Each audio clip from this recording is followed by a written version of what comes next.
Hi and welcome to Military 101. My name is Brother Logan Isaac, and in this video I'm going to be talking about the Judean forces that served in the military in the first century.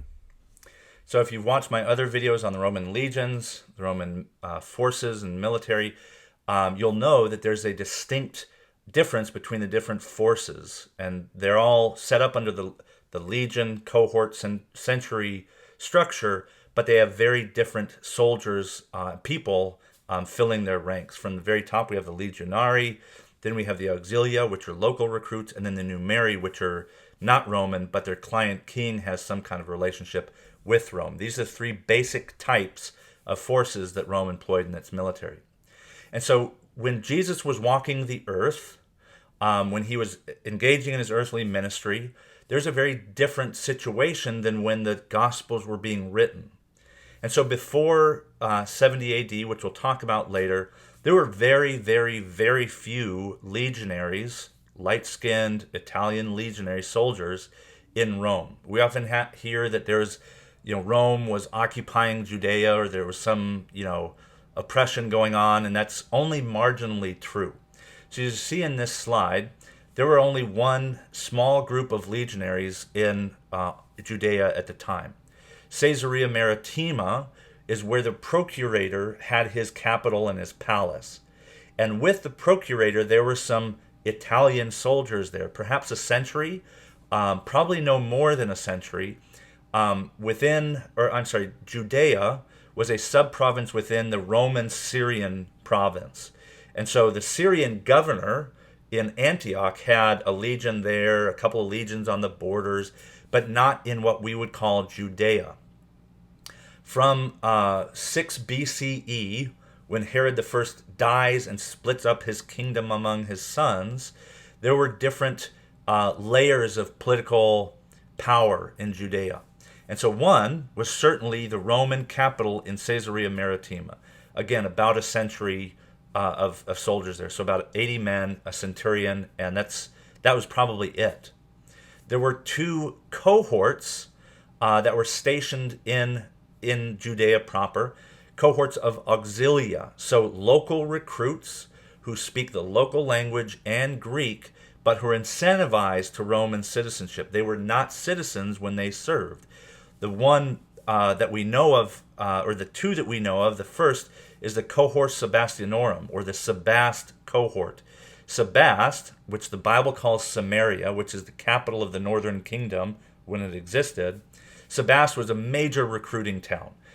There were no sentries there were no Italian soldiers, but they may have come and gone between Caesarea Maritima and Sebast, or the Sebastianorum cohort. The other one that we have of auxilia, we have the Jerusalem cohort, or the cohort Jerusalorum. And this is spoken about in Acts. There's a tribune who, again, has only recently bought his citizenship, if you read Acts 22. The Jerusalem cohort was based out of the Antonia Fortress, which is one corner of the Temple Mount. And we can assume there's a cohort, meaning 12 centuries of soldiers commanded by maybe Italians, but either mid-career centurions from the legions or low-status Romans who had to do military service but were given kind of remote assignments to get them out of the city. So those are the two cohorts that we know of auxilia in Judea. All of the other forces were numeri. They were Herod's army that then got split up after his death to Archelaus in Judea and Antipas in Galilee and Perea, which is in the purple. In Galilee is obviously where Jesus spends most of his time. He takes some trips down to Jerusalem. He hangs out along the Jordan River, and so most of the soldiers he encounters are numeri. And if you remember from my other video, these are the masses. They're soldiers who don't give a crap about Rome, but who serve their king, in this case, Archelaus and Antipas. So they would have been not very different from Jesus. They wouldn't have had a whole lot of ties to Rome. They would have been familiar with it, but they would not have been, light-skinned foreign occupiers, putting the boot down. That's not the way it worked until later, when the Romans came in 70 AD. And so just kind of a visual aid, the legionari, or the legionaries, these were Roman citizens, light-skinned, speaking Latin as their native tongue and Greek as a way of getting around the provinces. Then we have the auxilia, who were local recruits, whose commanders probably spoke Latin, but who also mostly spoke Greek, were less mobile than the legionaries. And then finally, underneath that, we had the numeri, who are just soldiers of a foreign king, but that king has something that Rome wants and is in some kind of relationship with Rome. So they would have been darker skinned in Jesus' area. They would have spoken Aramaic. They would have been familiar with the religious customs in Judea. And their commanders probably spoke Greek in order to interact with the auxilia and then in the Roman capital at Caesarea Maritima. So, as I've said, Jesus encounters only numeri until he dies. Now, when the Gospels are written, Paul begins writing his letters in a period of, heightened tension, but not quite outright revolt. The Jewish revolt, or the first Jewish-Roman war, begins in 66 CE, when the Jerusalem cohort is defeated by a zealot uprising. Then Rome comes in, and there are 4 legions that are taken by Vespasian and Titus to destroy Jerusalem. Those are the 3rd Gallica, the 12th Fulminata, the 6th Ferrata, and the 10th Fretensis. And they come in, they destroy the temple. There's some successes and defeats. The Gallica goes up back to Antioch. Fulminata goes out to the Milettine in Turkey.